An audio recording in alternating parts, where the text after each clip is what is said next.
வாக்கியம் விన్నాம், இப்பொழுதும் கேட்டோம். ఇప్పుడు విన్నాం.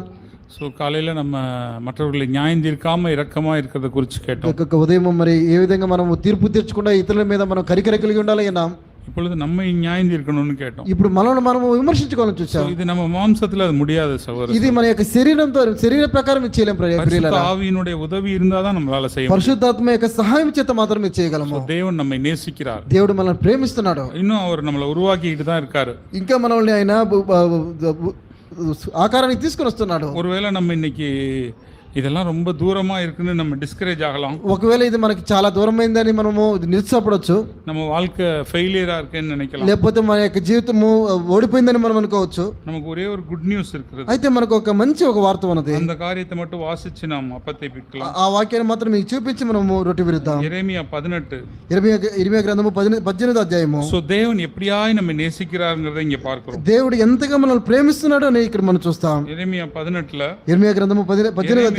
எரேமியா கிட்ட தேவன் ஒரு வார்த்தையை சொல்றார். ఇర్మియా దగ్గర ఒక మాట చెప్తున్నాడు దేవుడు. நீ எழுந்து குயவன் வீட்டுக்கு போ அப்படினு சொல்றாரு. నీవు లేచి కుమ్మరి ఇంటికి పొమ్మంటున్నాడు. அவரும் குயவன் வீட்டுக்கு போறாரு. అక్కడ అతను పోతున్నాడు. సో కుయవన్ అங்க என்ன பண்றாரு, அந்த திரிகையில வந்து பானையை செய்து கொண்டிருக்கிறார். అక్కడ కుమ్మరి ఏం చేస్తున్నాడంటే మరి సారి మీద పని చేస్తూ ఉన్నాడు. அப்படி வணைந்து கொண்டே இருக்கும்போது அந்த பானை என்ன ஆகுது, அந்த ஷேப் வரல, கெட்டு పోయిடுது. కుమ్మరి జిగట మంటితో చేస్తున్న కుండ మన చేతులు విడిపోగా అది ఓకే, அந்த మట్టి విడిపోతుంది. உடனே அந்த குயவன் என்ன செய்யறாரு அப்படின்னா, అయితే ఆ యొక్క కుమ్మరి ఏం చేస్తున్నాడంటే, ఓకే ఇది கெட்டு போயிடுச்சு, இதை தூக்கி போட்டலாம் அப்படின்னு அவர் நினைக்கல. ఓ ఇది విడిపోయింది కాబట్టి ఇది పనికిరాదనుకొని దాన్ని ఇది కుప్పలేయలేదు. இதை வந்து வேற எப்படி நல்லா செய்யலாம்னு ட்ரை பண்றாரு. అయితే దాన్ని ఏ విధంగా చేయాలి అని మరలా దాన్ని ప్రయత్నిస్తున్నాడు.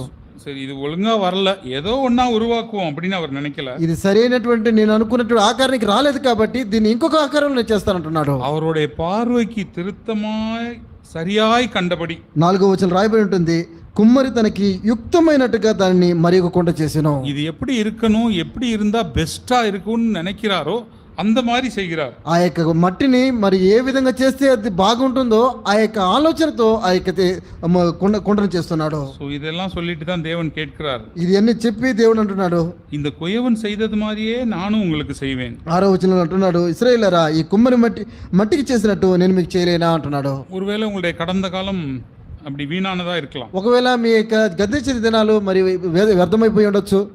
ஆனால் தேவன் நம்மை திருத்தமாய் செய்வார் சகோதரர். అయితే దేవుడు తనకి యుక్తమైనట్టుగా మనం చేయగల ప్రియమైన వాళ్ళరా, பார்வைக்கு சரியாய் கண்டபடி செய்வார். తన దృష్టికి సరైనదిగా చేస్తాడు. அந்த ఫస్ట్ என்ன ప్లాన్ பண்ணாரோ அதை விட బెస్టా செய்வார்.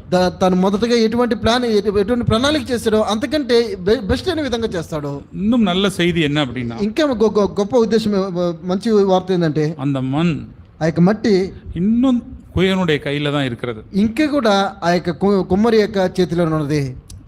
தோல்வி இருக்கிறது, ఓటమి ఉన్నది, రిజల్ట్ இன்னும் வரல, ఫలితం ఇంకా రాలేదు. நற்செய்தி என்ன அப்படின்னா, అయితే మంచి వార్త ఏంటంటే, సువార్త ఏంటంటే, மண்ணு வந்து இன்னும் குயவன் கையில தான் இருக்கு. ఆ యొక్క మట్టి ఇంకా కుమ్మరి యొక్క చేతిలోనే ఉన్నది. సో நாம் இன்னும் கையில, தேவனுடைய கையில தான் இருக்கிறோம். మనం ఇంకా దేవుని యొక్క చేతిలోనే ఉన్నాం. நம் தேவனிடத்தில் நமக்கு நம்பிக்கை இருக்கு சகோதரர். దేవుని యందు మనకు ఇంకా విశ్వాసం ఉన్నది ప్రియులారా. ఉత్సాహంగా வருவோம். మనం దేవుని దగ్గరికి ఉత్సాహంగా వద్దాం. நமக்கு நல்ல தகப்பனா இருக்கிறார். మంచి తండ్రి మనకున్నాడు. நம்முடைய நடைகளை எல்லாம் அறிந்தவர். మన యొక్క నడతంతా చూసిన వాడు ఆయన. நம்முடைய பெருமூச்சுகளை கேட்கிறவர். మన యొక్క మొరలు ఆయన ఆలకించేవాడు. சில சூழ்நிலைகள் நம்மளால ஜெபம் பண்ண முடியாது. చాలా సార్లు మన ద్వారా మనం ప్రార్థించిన తెలియదు మనకి. அந்த ஒரு அங்கலாய்ப்பு, அந்த ஒரு டெஸ்பரேஷனை கூட ஆண்டவர் கேட்பார். అయితే ఆ యొక్క అంగలార్పు, ఆ యొక్క ప్రార్థన అనేది దేవుడు అంటాడు. நான் உங்களுக்கு ஒரு ஃபோட்டோ ஒன்று காட்டுறேன். నేను ఒక ఫోటో మీకు చూపిస్తాను. ஸோ ஜப்பானில் வந்து என்ன பண்ணுவாங்க, அவங்க வீட்டுகள் எல்லாம் நம்ம காஃபி குடிக்கிற அந்த கப்பன் சாசர் வச்சுருப்பாங்க. జపాన్లో వాళ్ళు ఏం చేస్తారంటే టీ తాగటానికి, కాఫీ తాగటానికి ఒక కప్పు పెట్టుకుని ఉంటారు. இப்போ வந்து இப்போ நம்ம கல்யாணம் பண்ணி போகும்போது அப்பா அம்மா தங்கள் நினைவாக கிஃப்ட் கொடுத்து அனுப்புவாங்க. ఇప్పుడు పెళ్ళి అయిపోయిన తర్వాత అమ్మ నాన్న వాళ్ళు ఒక గిఫ్ట్గా ఏదైనా ఒక పాత్ర ఇస్తారనుకోండి. ஸோ அந்த மாதிரி வந்து அவங்களுக்கு ரொம்ப பரம்பரையாக அந்த கப்பன் சாசர்லாம் வீட்டில் வச்சு ఇంట్లో పెట్టుకుని ఉంటారు. ஸோ அப்படி அவங்க வீட்டில் வச்சுருக்கும்போது சில சூழ்நிலைகளில் என்னாகும், அந்த கப்பு வந்து உடஞ்சிரும். అయితే ఈ విధంగా వాళ్ళు ఇంట్లో పెట్టుకున్నప్పుడు కొన్ని సందర్భాలు ఏమవుతుందంటే ఆ యొక్క కప్పు పగిలిపోతుంది. நம்ம வீட்டில் உடஞ்சிட்டா நம்ம என்ன செய்வோம்? మన ఇంట్లో పగిలిపోయిందంటే మనం ఏం చేస్తాం? கப்பன் சாசர் உடஞ்சிட்டா మన ఇంట్లో కప్పు పగిలిపోయిందంటే ఏం చేస్తాం? தூக்கி போட்டுருவோம். ఈ చెత్తపుట్లు వేస్తాం. ஆனால் என்ன ஜாப்பனீஸ் என்ன பண்ணுவாங்களாம், அவங்க தூக்கி போட மாட்டாங்களாம். అయితే వాళ్ళు జపానీస్ వాళ్ళు ఏం చేస్తారంటే దాన్ని బయటపడేయరు. வந்துருச்சா?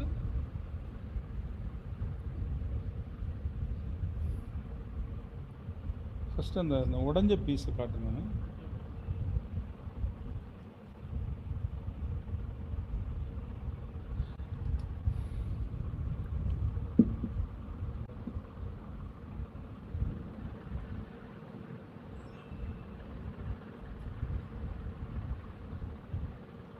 ஓகே, நான் சொல்லிடுறேன், அப்புறமா கூட அதை நம்ம பார்க்கலாம். నేను చెప్తాను, తర్వాత కూడా మీరు చూడొచ్చు. ஸோ அவங்க என்ன பண்ணுவாங்களா, அந்த கப்பு உடஞ்சதுக்கப்புறம் అయితే ఆ యొక్క కప్పు పగిలిపోయినప్పుడు వాళ్ళు ఏం చేస్తారంటే அவங்க ஒரு மெத்தடில் அதை ஒட்ட வைப்பாங்களாம். వాళ్ళు ఒక పరిక్రియలలో దాన్ని మళ్ళీ అతికిస్తారు. இப்போ நம்ம வந்து ఫెవికాల్ இந்த గమ్మెல்லாம் வச்சு ஒட்டுறோம் இல்லையா, మనము ఏ విధంగా ఈ యొక్క ఫెవికాల్ ఆ యొక్క గమ్ము పెట్టి మనము అతికిస్తామో அவங்க அதுக்கு பதிலாக என்ன பண்ணுவாங்களாம், கோல்டை மெல்ட் பண்ணுவாங்களாம். అయితే దానికి బదులుగా వాళ్ళు ఏం చేస్తారంటే బంగారాన్ని కరిగిస్తారు. கோல்டை மெல்ட் பண்ணி அந்த கப்புக்கு நடுவில் அங்கங்கே பூசுவாங்களாம். బంగారాన్ని కరిగించి ఆ యొక్క బంగారము ఆ యొక్క నెర్రలు కొట్టినటువంటి యొక్క ప్రదేశంలో ఫిల్ చేస్తారు. గోల్డ్ కూడా ஒரு சில ஸ்டிக் அந்த ஒட்டுற மெட்டீரியலை போட்டு ஒட்டுவாங்க. అయితే ఆ యొక్క బంగారం కూడా మరి అతికించేటువంటి యొక్క మెటీరియల్ను ఉపయోగించి అది అతికిస్తారు. ஒட்டிட்டு அந்த உடஞ்ச பீஸ் எல்லாம் ஒன்றா சேர்ப்பாங்க. అది అతికించిన తర్వాత ఆ యొక్క పగిలిపోయిన వాటన్నిటిని కూడా అతికిస్తారు. ஸோ அதுக்கப்புறம் அந்த உடஞ்ச பீஸ் எல்லாம் ஒன்றா சேர்த்து மறுபடியும் கப்பு மாதிரியே வந்துடும். అయితే పగిలిపోయినటువంటి ఆ యొక్క పీసులన్నీ కూడా మరి అతికించిన తర్వాత మరలా అది కప్పుగా తయారవుతుంది. ஸோ இப்போ ஒவ்வொரு உடஞ்ச பீஸுக்கு நடுவுலையும் என்ன இருக்கும்? అయితే ఈ పగిలిపోయినట్టు ఒక్కొక్క కప్పుకి మధ్యలో ఏముంటుంది? நீங்கள் சொல்லுங்க, మీరు చెప్పండి. బంగారం ఉంటుంది. ஒவ்வொரு உடஞ்ச பீஸுக்கு நடுவுலையும் ఒక్కొక్క పగిలిపోయినటువంటి నెర్రులో ఆ యొక్క బంగారం ఉంటుంది. இப்போ அதை தூக்கி போட முடியுமா நம்ம? ఇప్పుడు అది మనం పడేస్తామా? ஓகே, இது உங்களுக்கு தெரியுதான்னு பாருங்கள். உடஞ்ச கப்பு தெரியுதா? ஓரளவுக்கு தெரியும்னு நினைக்கிறேன். இது உடஞ்ச கப்பு. ஸோ இப்போ இந்த கப்பை என்ன பண்ணிட்டாங்க அப்படின்னா, ఇప్పుడు ఆ యొక్క కప్పు ఏం చేస్తారంటే கோல்டு போட்டு ஒட்டிட்டாங்க. దాని బంగారము కరిగించి దానికి అతికించారు. ఓకే, இப்போ உடையிறதுக்கு முன்னாடி இதோட மதிப்பு அதிகமா, உடைஞ்சதுக்கு அப்புறம் அதிகமா? ఇది పగిలిపోవడానికి ముందుగా దీని యొక్క విలువ ఎక్కువైనదా, లేకపోతే పగిలిపోయిన తర్వాత దీని యొక్క విలువ ఎక్కువైనదా? உடைஞ்சதுக்கு அப்புறம் పగిలిపోయిన తర్వాత విలువ ఎక్కువ. సో ఇది வந்து ஒரு கப்பு. ఇది ఒక సాధారణమైన ఒక కప్పు. இந்த கப்லையும் கோல்டு வச்சு இடையில பூசியிருக்காங்க. అయితే ఈ కప్పులో కూడా గోల్డ్ బంగారం వచ్చి தெரியுதா? ஸோ இப்போ இந்த கப்புக்கு மதிப்பு அதிகமா கம்மியா? ఇప్పుడు ఈ కప్పుకి విలువ ఎక్కువైనదా, లేకపోతే పగిలిపోని ముందున్న కప్పుకి విలువ ఎక్కువ?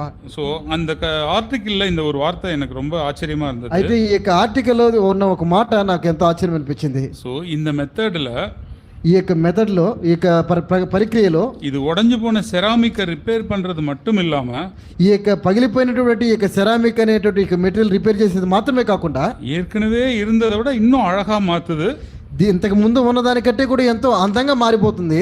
இன்னும் அதிக மதிப்பு மிக்கதா மாத்துது. ఇంకా అధికమైనటువంటి విలువ కలిగినదిగా మారిపోతుంది. இங்க பாருங்க, இது ஒரு பவுல். అదొక కప్పు చూడండి. ஓகேவா? இது ஒரு பவுல். ஸோ அவங்க இந்த மாதிரி உடஞ்சிச்சுன்னா அதை தூக்கி போடாமல் அவங்க வீட்டில் அதை வேல்யூபிளாக மாற்றி ஷோகேஸில் వச்சிருவாங்க. అయితే అది ఒకవేళ ఒక కప్పు పగిలిపోయిందంటే దాన్ని చెత్తబుట్ట పడేయకుండా దాన్ని ఈ విధంగా వేరే పరిక్రియలో దాన్ని విలువైనదిగా చేస్తున్నారు. இதுக்கு பேர் வந்து கின்சுகி. దీని పేరు కింగ్ సుకి. நீங்கள் நெட்டில் அப்புறமா போய் பார்த்துட்டீங்க, KINTSUGI, கின்சுகி అనే ఒక పేరు. இது மாதிரி இந்த மெத்தடை போய் பார்த்தீங்கன்னா உங்களுக்கு இன்டர்நெட்டில் கூட தெரியலாம். ఈ యొక్క మెథడ్ మీరు కానీ ఇంటర్నెట్లో చూసారంటే మీకు అర్థమవుతుంది. ஸோ உடைந்த ஒரு பொருள், పగిలిపోయినటువంటి ఒక పాత్ర, ప్రయోజనం இல்லைன்னு தூக்கி போடக்கூடிய ஒன்று, ప్రయోజనం లేదని విసిరివేయవలసిన ఒక పాత్ర.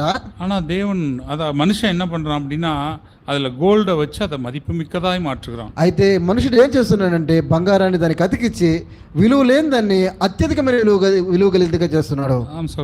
நம்ம కూడా உடைஞ்சிட்டோம் அப்படின்னா, అవును ప్రియులారా, మనం కూడా ఒకవేళ విరిగిపోయామంటే தேவனும் நம்மளை ரிப்பேர் பண்றது மட்டும் இல்ல, దేవుడు మనల్ని రిపేర్ చేయడం మాత్రం కాదు, కానీ முன்னாடி நம்ம எப்படி இருந்தோமோ அதை விட அழகாகவும் மதிப்புள்ளவர்களாகவும் நம்மை மாற்றுகிறார். అంత ముందుగా మనం ఏ విధంగా ఉన్నామో అంతకంటే ఎక్కువైనటువంటి అందమును, అంతకంటే ఎక్కువైనటువంటి విలువను మనకు ఇస్తున్నాడు. ஒரு மனுஷனே உலகத்தில் உள்ள பொருளை தூக்கி போட மனதில்லாது இருக்கிறான். ఒక మనుషుడే లోకంలో ఉన్నటువంటి ఒక పాత్రని పడేయడానికి ఇష్టపడట్లేదు. ஸோ நம்ம லைஃப்பில் கூட நம்ம ஃபெயிலியர்ஸ், தோல்விகள், உடைப்படுதல் இதை சந்திக்கும் போது మన జీవితంలో కూడా మరి ఓటములు మరి ఓడిపోవటాలు జరుగుతున్నప్పుడు தேவன் நம்மளை திரும்ப கட்டுறதுக்கு தான் நினைக்கிறார் சகோதரர். దేవుడు మరలా మనల్ని కట్టడానికే ఇష్టపడుతున్నారు ప్రియులారా. நம்மை மதிப்பு மிக்கவர்களாய் மாற்ற விரும்புகிறார். మనం ఇంకా అత్యధిక విలువైన వరంగా చేయాలనుకుంటున్నాడు. யாரெல்லாம் உடைகிறோமோ, ఎవరైతే విరుగొట్టబడతామో தேவன் அவர்களை வேல்யூபிளா மாற்றுவார். దేవుడు వారిని విలువైన వారుగా చేస్తున్నాడు. நாம் தேவனுடைய கரத்தில் உடைந்து விடுவோம். మనం దేవుని యొక్క హస్తాల్లో పగిలిపుడతాం. இன்றைக்கு நாம் பிக்க போகிற அப்பம் ஆண்டவராகிய இயேசு கிறிஸ்து. మనము ఇప్పుడు విరుగొట్టుతున్నట్టు ఈ యొక్క రొట్టె ఆ ప్రభువైన యేసుక్రీస్తు ప్రభువు వారు. அவர் அப்படிப்பட்டவர் தான்.